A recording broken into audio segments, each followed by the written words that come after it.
آج کلاس 11 کا سفر یہی ختم ہو رہا ہے۔ بہت ساری یادیں اور بہت سارے اچھے دوست مل گئے ہیں۔ کچھ اچھے ٹیچرز سے ملاقات ہوئی تو کچھ ٹیچرز ہم سے دور ہوئے۔ کچھ لوگ کے ساتھ ہماری ملاقات ہوئی تو کچھ لوگ کے ساتھ ہماری ملاقات ہوئی۔ کلاس 11 میں آتے ہی ہم نے اپنے اپنے اسٹریم چوز کیے اور ہم دوست الگ ہوئے، پر ہم الگ ہو کر بھی ساتھ رہے۔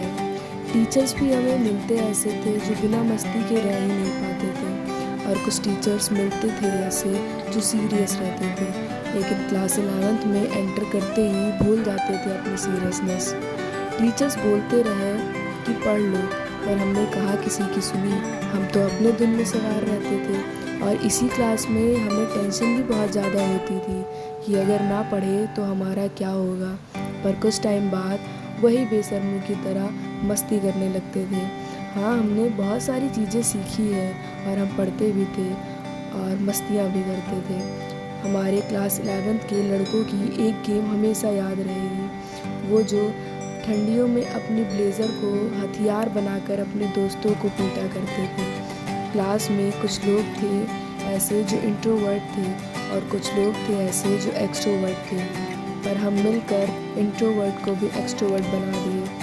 کچھ دوست تھے ایسے جن کے لیے ہم کلاسز بنک کیا کرتے تھے اور ہمارے ٹیچر کو لگتا تھا کہ ہمیں ان کے لیکچر ہی بورنگ لگتے ہیں۔ دوست کے کلاس میں اس کی کلاسز چلتے رہتی تھی، پر پھر بھی ہم اپنے کلاسز بنک کر کے اس کی کلاسز میں جایا کرتے تھے۔ کچھ نئے دوست ملے ہمیں، کچھ نئے لوگوں سے ملاقات ہوئی۔ قسم سے یار، کلاس 11 کی میموریز ہم کبھی نہیں بھول سکتے، کیونکہ شاید کلاس 12 میں پتہ نہیں ہم روز ملیں یا نہ ملیں، وہی مستیاں کر پائیں یا نہ کر پائیں۔ اگر لائف میں آپ کے پاس سچی دوستی ہے تو سب کچھ ہے۔ وہ کہتے ہیں نا، دوستی کی مہک عشق سے کم نہیں ہوتی، عشق میں دنیا ختم نہیں ہوتی، اور اگر ساتھ ہو سچے دوستوں کا تو دوستی بھی کسی جنت سے کم نہیں ہوتی۔ We miss class 11 memories and I pray we will always together and forever ever.